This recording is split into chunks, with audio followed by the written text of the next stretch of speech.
Thank you, Mr. Chairman, and thank you, Dr. Tully, for mentioning that Minnesota has seen so much rain, and we have seen the water levels rise in the Mississippi River Valley. Our farmers are dealing with that right now, but also the issue that we're seeing now is our focus as the waters recede in these farm fields. Now we're looking toward increasing likelihood of heat.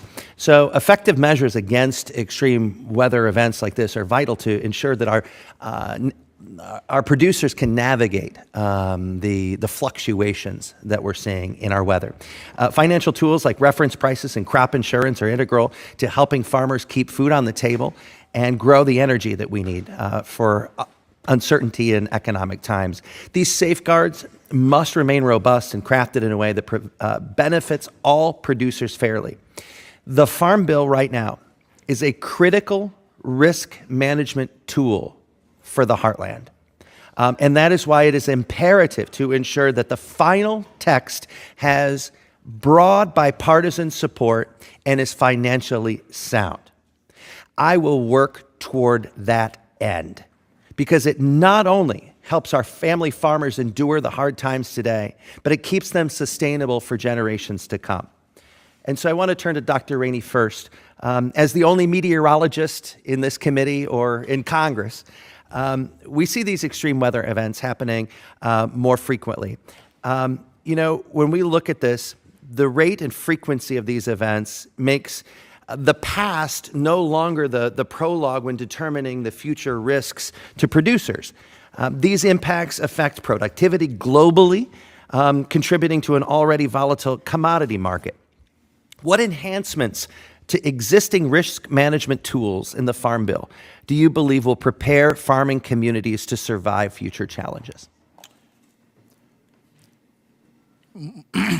I think that crop insurance is definitely, as my fellow panel members have stated, crop insurance is an important part of that.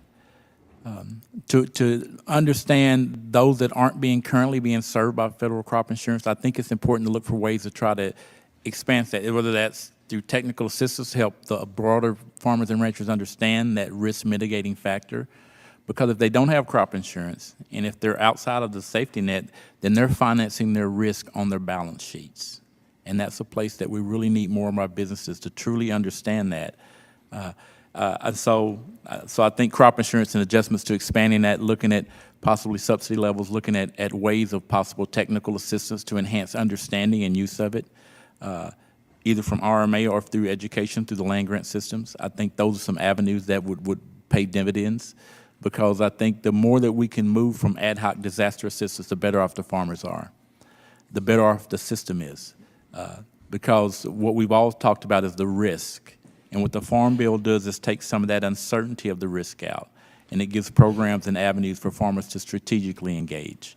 I work a lot with Extension Risk Management, where we talk about the full range of risk management tools, and there are some things that I think we can do in technical assistance there, but when the profit squeeze that we have right now, where input prices are above commodity prices, that's going to require some intervention, and that's just the bottom line. With this current squeeze, unless we can reverse that, it's difficult. Appreciate that.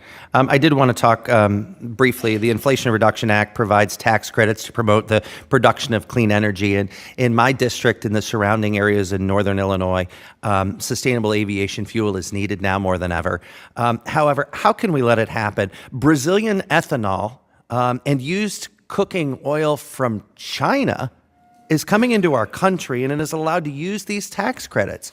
When our family farmers and our producers have the ability to bring this to fruition, I know my time is waning, but Dr. Alan Tully, I want to turn this to you. How critical is it for the Treasury to craft energy tax credits that prioritize our American farmers and our domestic producers?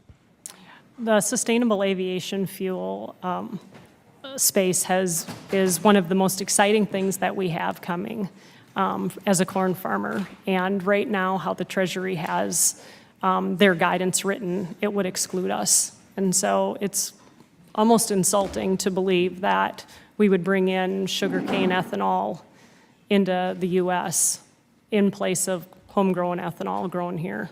I appreciate that. I know my time is expiring, but the decisions that we made with respect to ethanol in the 1990s really helped our family farmers. Gentleman's time I has think expired. Sustainable aviation The chair now fuel is needed today. recognizes Thank the you. gentleman.